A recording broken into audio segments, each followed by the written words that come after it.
Kembali Anda ikuti Smart Happiness bersama Arvan Pradiansa. Serenity Prayer masih menjadi topik pembahasan kami di kesempatan pagi hari ini. Smart Listeners, untuk Anda yang ingin bergabung di 0812 11 12 959.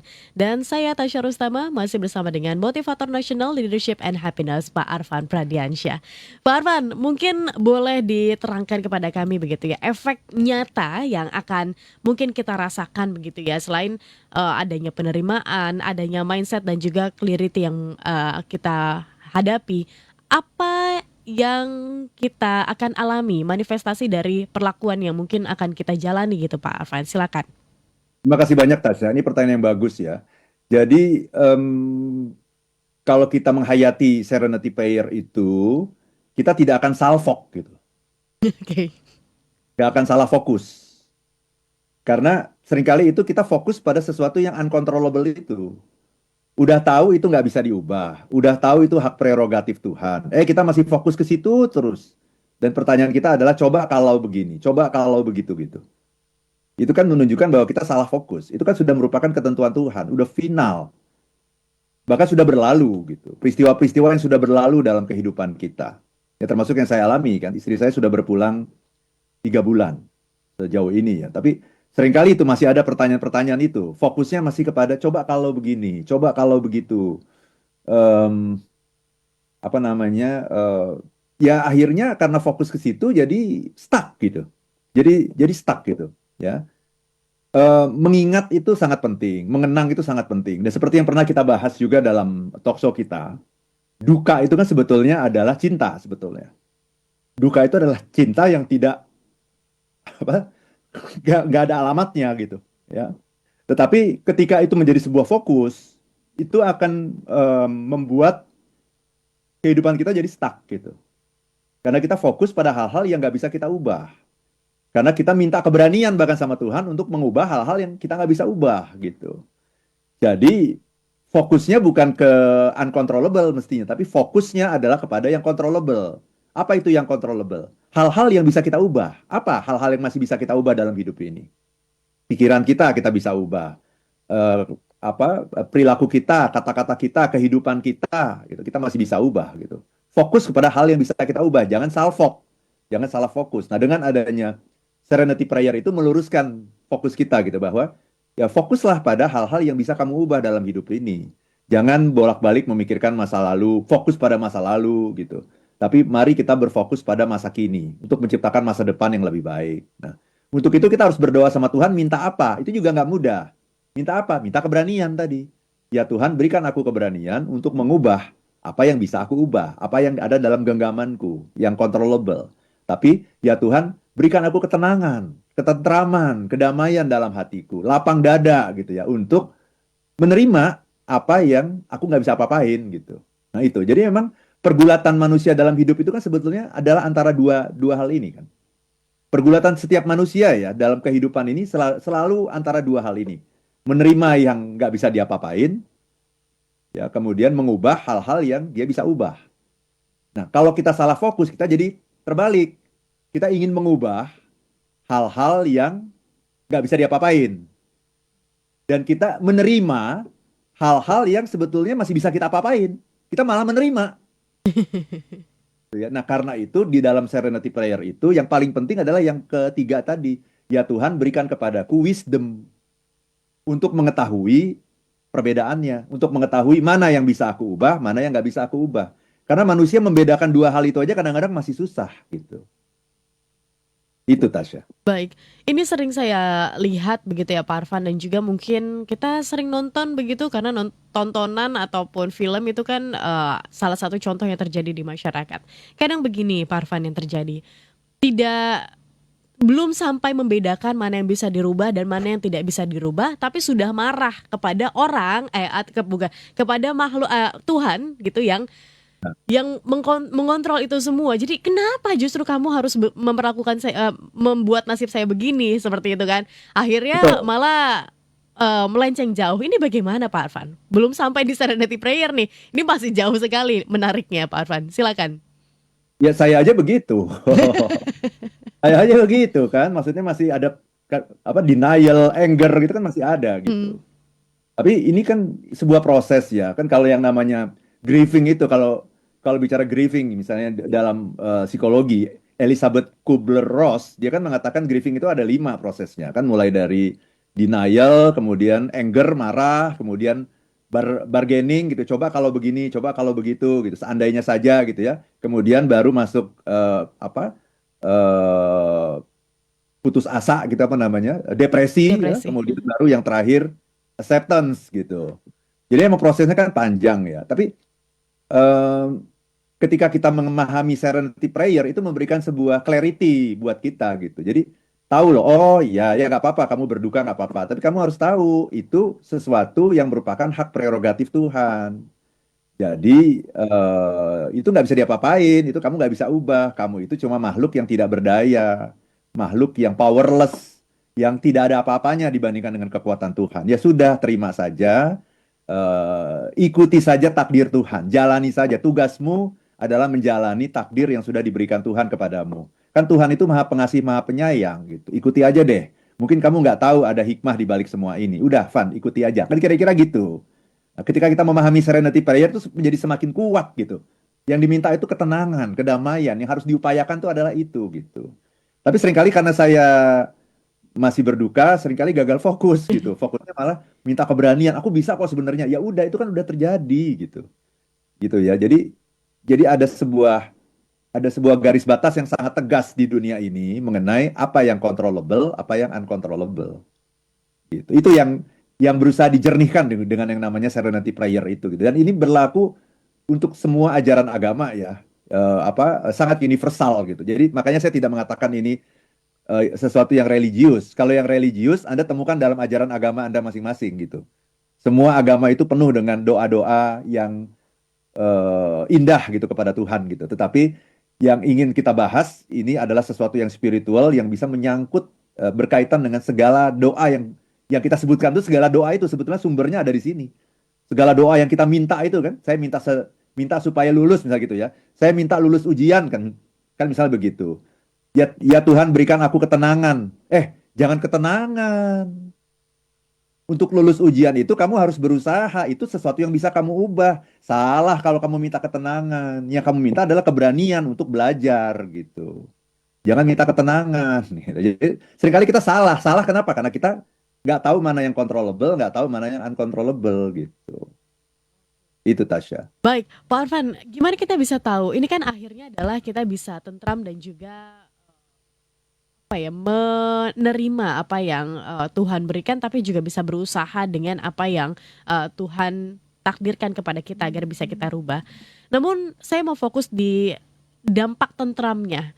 Apakah Ya, ketentraman yang sejati itu tuh seperti apa sih, Pak Arfan? Apakah dengan kita ya tenang itu juga sudah namanya tentram begitu? Atau sebenarnya seperti apa? Apakah pasif atau bagaimana, Pak Arfan? ya tentram, tenang, damai, itulah ketika kita berjalan sesuai dengan kehendak Tuhan sih sebetulnya. Ya, jadi ya hidup kita ini kan sebetulnya mau nggak mau kan kita berjalan sesuai dengan kehendak Tuhan kan. Ini pagi, nanti siang, sore, malam, balik lagi gitu ya. Ya udah nikmati aja itu, jangan pagi minta malam gitu. Malam minta pagi kan gitu ya. Repot gitu. Jadi tentram dan damai itu adalah ketika kita berjalan sesuai dengan kehendak Tuhan gitu. Jadi kita menempatkan Tuhan sebagai sutradara dari apapun yang kita lakukan di dalam kehidupan ini. Sutradaranya itu Tuhan, bukan kamu. Nah, seringkali kita merasa kita yang menjadi sutradara terhadap kehidupan kita gitu.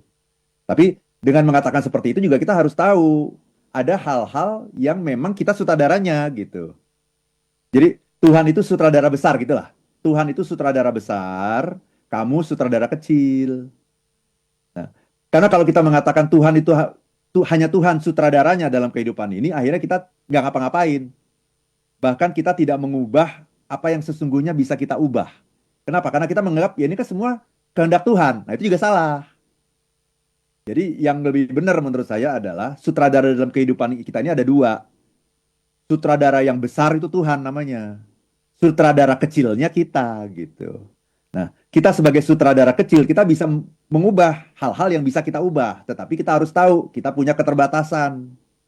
Nah, untuk hal-hal yang lebih daripada itu, hal-hal yang terjadi di masa lalu, hal-hal yang sudah digariskan oleh Tuhan, takdir, ya udah kita ikutin sutradara yang terbesar itu, yaitu Tuhan gitu. Gitu Tasya. Baik, Pak Arfan, ini sudah cukup ramai begitu ya di WhatsApp Ya. kami dan juga di YouTube channel Radio Smart FM. Anda juga masih kami tunggu lah atensinya untuk bergabung bersama dengan kami. Silahkan begitu ya. Pak Arfan, saya izin untuk dibahas di sesi ini sedikit begitu ya Pak. Dari Pak Charles di Jakarta Utara, pagi Pak Arfan, apakah Serenity Prayer sama dengan rumus surrender, do your best, and let God do the rest? Silahkan. Oke, surrender, do your best, Let and let God. God do the rest. Hakikatnya sama, tapi bukan itu. Ya, kalau do your best untuk apa? Itu yang dijelaskan di Serenity Prayer itu. Do your best untuk hal-hal yang bisa kamu ubah. Yang sering saya lakukan, apalagi dalam 3 bulan ini, do your best untuk hal-hal yang saya nggak bisa ubah. Jadi beda itu ya. Kalau Serenity Prayer itu dijelaskan dalam Serenity Prayer, do your best untuk apa? Untuk hal-hal yang bisa kamu ubah, do your best. And let God do the rest untuk hal-hal yang kamu nggak bisa apa-apain, biarkan Tuhan yang bekerja gitu. Nah seringkali kita, karena kita nggak paham, kita balik. Untuk hal-hal yang kita nggak bisa apa-apain, kita yang mau bekerja. Untuk hal-hal yang kita masih bisa melakukan perubahan, kita minta Tuhan yang bekerja. Ya salah dong. Gitu kan? Wong, kita masih bisa melakukan sesuatu, ya kamu lakukan sesuatu gitu. Kalau kamu minta Tuhan yang bekerja, itu namanya taklid namanya. Gitu. Itu salah itu. Karena kamu juga sutradara terhadap kehidupanmu. Gitu. Ya. Itu Tasya. Oke, baik. Ini dari Pak Wens di Kalimantan Barat, di Makassar, Pak Arfan. Menerima kehilangan orang yang dicintai memerlukan waktu, kesabaran, Pak Arfan, Mbak Tasya. Saya sudah memaksakan diri untuk melupakan, tapi susah Pak Arfan. Berdoa atau bermeditasi untuk menemukan ketenangan sudah dilakukan juga, tapi tetap saja masih membutuhkan kasih sayangnya. Apakah proses penerimaan dan pemulihan ini berbeda-beda untuk setiap orang, ataukah memang kita butuh kesabaran dan berikan waktu pada diri sendiri? Pak Arfan, untuk lebih komprehensif, kita jawab di sesi selanjutnya ya. Dan Pak Wen silakan ditunggu begitu ya. Kami akan kembali untuk satu sesi selanjutnya. Tetap bersama dengan kami. Satu sesi terakhir untuk Anda yang ingin bergabung, boleh sekali lagi di 0812 11 12 959.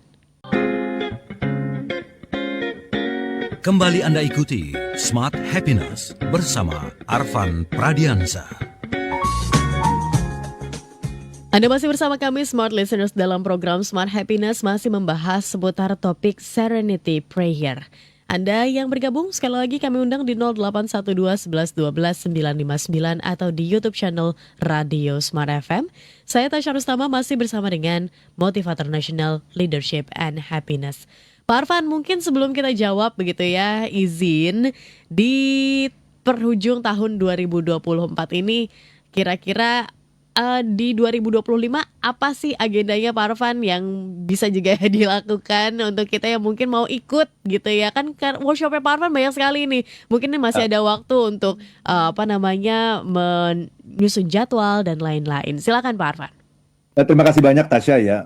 Sebelum 2025 sebenarnya 2024-nya saya masih ada beberapa program juga sama klien ya. Wow. Bahkan malam Natal itu nanti di tanggal 24 sore ya, hari Selasa sore ya, itu saya masih ada di Bandung nanti untuk melayani klien tuh 24 sore padahal udah besoknya udah malam Natal itu ya. Saya masih di Bandung itu ya. Jadi memang jadwal cukup padat ya untuk in-house ya, sesi motivasi in-house. Jadi teman-teman yang ingin mengundang saya, baik untuk acara refleksi akhir tahun itu boleh, maupun untuk acara kick-off meeting di tahun depan. Karena kan tahun 2025 ini penuh dengan tantangan ya, yang luar biasa. Saya sudah lihat itu luar biasa sekali tantangannya. Jadi memang teman-teman kita di kantor itu perlu dibekali mindset yang bekerja dengan bahagia itu penting sekali gitu. Ya, karena orang yang bekerja dengan bahagia itu akan lebih produktif, akan lebih kolaboratif, dan akan lebih militan gitu. Ya, nggak ada yang susah bagi orang yang bahagia.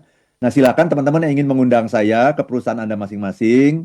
silakan hubungi ILM di 0812 12345 949.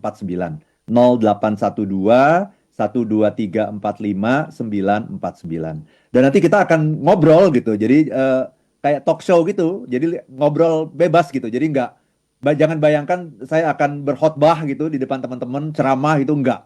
Itu tidak akan pernah saya lakukan gitu. Karena kalau Anda pingin dengar saya berkhotbah itu ya lihat YouTube saya aja gitu, cukup gitu. Tapi kalau udah capek-capek ngundang saya ke tempat Anda masing-masing, kita harus ngobrol, diskusi. Dan kita buka semua masalah yang ingin kita sampaikan gitu. Itu Tasya. Oke, baik. Langsung dihubungi ke nomor yang sudah Pak Arfan sampaikan begitu ya. Dan Pak Arfan mungkin boleh langsung dijawab begitu Pak Wens dari Makassar. Apakah proses penerimaan dan pemulihan itu berbeda-beda untuk setiap orang atau memang kita butuh kesabaran dan berikan waktu pada diri sendiri Pak Arfan? Silakan.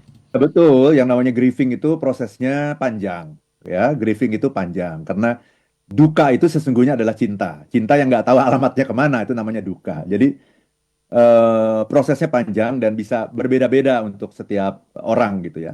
Tetapi yang ingin saya katakan adalah bukan melupakan. Kalau tadi Pak Wens bilang melupakan, tidak. Ya, kita tidak akan pernah melupakan orang yang kita cintai. Dia akan menempati bagian dari hidup kita gitu, bagian dari hati kita gitu. Dan itu adalah sesuatu yang sangat manusiawi gitu ya. Jadi tidak akan kita lupakan, tapi kita akan mengenangnya dengan cara yang berbeda gitu. Mungkin kita akan mengenangnya dengan penuh rasa syukur, kita akan mengenangnya dengan penuh kebahagiaan gitu. Tetapi orang itu tidak perlu kita lupakan gitu. Ya, tapi kalau kita kembali kepada serenity prayer, yang paling penting dalam serenity prayer adalah fokus, bukan menjadi fokus kita gitu. Kita mengenang dia bagus sekali, it is okay, tapi bukan menjadi fokus kita. Kenapa? Karena itu sudah tidak bisa kita ubah gitu. Ketika itu menjadi fokus kita, dia akan menghambat hidup kita. Nah, fokus kita kemana? Fokus kita adalah kepada hal-hal yang bisa kita ubah. Dan untuk itu kita harus minta sama Tuhan, ya Tuhan berikan aku keberanian. Karena banyak sekali orang yang nggak berani bahkan untuk mengubah hal-hal yang sesungguhnya dia bisa ubah gitu. Berikan kepadaku keberanian. Nah untuk hal-hal yang tadi, berikan kepadaku ketenangan gitu. Kedamaian, ketentraman dalam hidup ini gitu. Itu Tasya.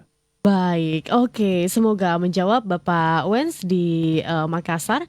Kemudian bergabung juga Pak Arfan, Pak Karmoses. Selamat pagi, pagi Pak Arfan. Katanya jadi kita harus fokus bahwa semua itu tidak ada yang kekal dan jangan melawan kodrat. Yang penting menyadari dan bijaksana terhadap kejadian yang ada ya. Seperti itu kah Pak Arfan? Silakan. Ya betul, betul. Jadi makanya saya bilang tadi orang yang tentram itu apa sih? Orang yang tentram, damai itu adalah orang yang berjalan sesuai dengan ketentuan Tuhan gitu. Nah, itu ngomongnya sih gampang gitu ya, ngomongnya gampang. Prakteknya sama sekali tidak gampang gitu. Jadi kita harus menerima dulu, menerima Tuhan itu bahwa Tuhan itu adalah yang maha besar. Menerima bahwa Tuhan itu adalah yang maha kuasa. Karena dia maha kuasa, maka dia punya hak prerogatif. Apa sih hak prerogatif? Istilahnya ya terserah saya dong gitu kata Tuhan gitu. Itu boleh karena dia namanya juga Tuhan gitu. Jadi terserah dia mau ngapain, dia itu terserah dia. Nah, kita harus mengakui itu dulu gitu. Kita harus mengakui bahwa Tuhan itu punya kekuasaan yang tidak terbatas. Itu satu. Yang kedua, kita menyadari bahwa manusia itu sangat terbatas. Tiada daya, tiada upaya. Kita nggak bisa ngapa-ngapain sebetulnya. Kalaupun kita bisa ngapa-ngapain itu hanya dalam lingkup yang sangat terbatas. Terima aja itu dulu gitu. Gitu. Kalau kita udah menerima itu akan menghasilkan nanti ketentraman, kedamaian gitu. Ya udah kita ikut aja deh gitu. Ya, yang seringkali membuat kita tidak tentram, tidak damai karena kita berjalan ke jalan yang berbeda. Mestinya ke kiri, kita ke kanan. Mestinya ke kanan, kita ke kiri. Mestinya ke depan, kita ke belakang. Mestinya ke belakang, kita ke depan. Jadi nggak sesuai dengan orbitnya gitu. Kan coba kita lihat kan, planet-planet di alam semesta ini kan berjalan sesuai dengan orbitnya. Kalau dia berjalan sesuai dengan orbitnya, maka alam semesta ini akan damai, aman, tentram. Tapi ketika planet-planet itu berjalan tidak sesuai dengan orbitnya, itu akan terjadi nanti tabrakan. Kacau. Akan terjadi kekacauan gitu. Jadi kedamaian itu terjadi kalau apa? Ya kalau kita berjalan sesuai dengan kemauan Tuhan, udah itu aja. Ngomongnya gampang, tapi prakteknya susah. Tapi ketika saya sudah berusaha, kan dalam 3 bulan ini kan saya berproses terus gitu kan. Makanya kan kalau Tasa tanya kan seringkali saya jawab, ya Tasa saya sedang berproses gitu. Berproses apa? Berproses untuk mengakui gitu ke kemahakuasaan Tuhan gitu loh. Dan menyadari dengan sepenuh hati mengenai selemah-lemahnya, bahwa manusia itu adalah selemah-lemahnya makhluk yang tiada daya, tiada upaya gitu. Ketika kita udah menerima itu insya Allah akan aman, tentram, damai dan bahagia gitu. Tapi ketika kita belum menerima itu, ya ketentraman, kedamaian, kebahagiaan masih jauh dari diri kita gitu. Itu. Baik. Baik Pak Arfan, Pak Alex bergabung dari Pontianak. Salam dari Pontianak, katanya cuaca cerah berawan di sana. Dalam kehidupan sehari-hari apalagi kita sering sekali menyesali dosa atau salah yang kita perbuat. Katanya saya pernah mengalaminya. Topik ini juga cocok sekali dibahas menjelang Natal nanti, mengakui dosa kita kepada Tuhan dan sesama manusia, katanya Pak Arfan. Kemudian bergabung bersama dengan kami Pak Rosyad di Jakarta. Selamat pagi Pak Arfan. Tenang dan bahagia kan sebenarnya saling terkorelasi ya. Tapi mana sih yang lebih utama agar kita bisa move forward dan menjadi lebih baik lagi? Silakan Pak Arfan. Ya, mengakui dosa, iya penting. Kita harus mengakui dosa, betul. Karena manusia itu adalah tempatnya salah, tempatnya lupa, tempatnya alpa gitu. Itulah manusia. Gitu. Kalau kita mau menjadi manusia yang seutuhnya, ya mengakui itu semua gitu. Makanya kan kalau kalau dilihat doa-doa itu kan semuanya kan adalah itu kan, sebuah pengakuan gitu mengenai kelemahan manusia, ketiada berdayaan kita kan, sebetulnya kan itu intinya gitu ya. Karena memang memang di situ gitu. Dan ini di hari Natal juga saya kira sangat bagus sekali nih untuk kita introspeksi seperti ini gitu ya. Pak Rosyad tadi tenang dan bahagia ya. Bahagia itu adalah kata besarnya gitu, istilahnya itu bahagia itu adalah apa ya? Family-nya tuh bahagia. Nah, dalam bahagia itu ada apa? Ada ketenangan, ada kedamaian, ada ketentraman gitu. Gitu. Jadi itu memang sesuatu yang bersifat spiritual, yang bersifat jangka panjang. Nah, kita seringkali nggak tahu sehingga kita mengartikan bahagia itu sesuatu yang bersifat jangka pendek gitu. Dipuji sama orang, bisa gitu ya, dibilang bagus, bahagia. Bukan bahagia sebenarnya, senang. Senang itu hanya berjangka pendek. Kalau bahagia itu selalu kaitannya dengan itu, ketenangan batin, ketentraman, kedamaian gitu. Yang semuanya berjangka panjang gitu. Itu. Oke, baik. Ya, bergabung juga bersama dengan kami di nomor 081242 sekian sekian sekian. Selamat pagi Pak Arfan, salahkah untuk mengalihkan fokus terlebih dahulu dengan hal yang lain Pak? Karena kadang lelah dengan apa yang terjadi, apa yang ditakdirkan oleh Tuhan. Saya ada di posisi kesulitan hidup yang selalu menghimpit. Saya sedang fokus merubah, tapi lelah Pak katanya. Silakan Pak Arfan. Ya kalau lelah ya istirahat, bukan berhenti. Kita tuh seringkali lelah tuh berhenti. Gitu ya. Lelah itu adalah sinyal bagi kita, perintah bagi kita untuk beristirahat. Sama sekali tidak ada perintah untuk berhenti. Istirahat, merecharge diri, ngumpulin tenaga. Nah, itu yang namanya lelah. Nah, kemudian kalau tadi Anda mengatakan mengalihkan fokus, saya kurang sependapat dengan kata-kata mengalihkan fokus. Lebih benar sesungguhnya adalah distraction. Kita mendistract fokus kita. Jadi distraction itu adalah pengalihan. Apa istilahnya? Bukan fokus kita ya, tapi mengganggu sebentar gitu, mengganggu dengan maksud untuk eh, keluar sebentar lah gitu, keluar sejenak gitu, untuk nanti bisa kembali fokus ke hal-hal yang penting gitu. Tapi distraction itu bukan fokus, distraction adalah gangguan untuk beristirahat sebentar gitu, karena kita capek kan, fokus sama hal-hal yang begitu menyita perhatian kita, menyita energi kan capek. Kita perlu istirahat sebentar. Nah, itulah yang namanya distraction gitu. Tapi fokusnya tetap kepada masalah kita, bukan kepada distraction-nya gitu. Itu Tasya. Oke, baik. Mohon maaf smart listeners, ada beberapa pesan yang belum saya bisa bacakan begitu ya. Ini Pak Wens juga bergabung lagi bersama dengan kami. Mohon maaf Pak Wens, diizin untuk bergabung lagi ya di minggu depan. Mungkin ditanyakan apa yang masih menjadi keraguan Anda. Karena ini sudah harus kita tutup Pak Arfan. Apa konklusi dan juga elaborasi dari perbincangan kita di pagi hari ini seputar Serenity Prayer? Silakan Pak Arfan. Terima kasih banyak Tasya. Sebelum saya lupa, saya juga ingin mengucapkan selamat Hari Natal kepada teman-teman kita yang merayakan Hari Natal di hari Rabu besok ya, 25 Desember 2024. Mudah-mudahan damai selalu ada dalam hati kita semua ya, damai di hati, damai di bumi ya, kira-kira begitu. Nah, apa yang ingin saya sampaikan dalam talk show kita di pagi hari ini mengenai Serenity Prayer. Jadi begini, Serenity prayer ini kan adalah sebuah doa, ya, doa yang sifatnya bukan religius tetapi spiritual. Kenapa spiritual? Karena dia bisa masuk ke semua ajaran agama. Ya, Serenity prayer ini diciptakan tadi oleh seorang teolog Amerika namanya Reinhold Niebuhr, dan inti dari Serenity prayer ini adalah tadi Tuhan berikan, jadi ada tiga, doanya itu ada tiga. Tuhan berikan kepadaku ketenangan untuk menerima hal-hal yang tidak bisa aku ubah, yang uncontrollable. Yang kedua, Tuhan berikan aku keberanian untuk mengubah hal-hal yang bisa aku ubah. Gitu. Itu yang kedua. Nah, yang ketiga yang paling penting, Tuhan berikan kepadaku kebijaksanaan untuk mengetahui perbedaannya. Karena banyak sekali dalam hidup kita, kita tidak bisa membedakan mana yang controllable, mana yang uncontrollable.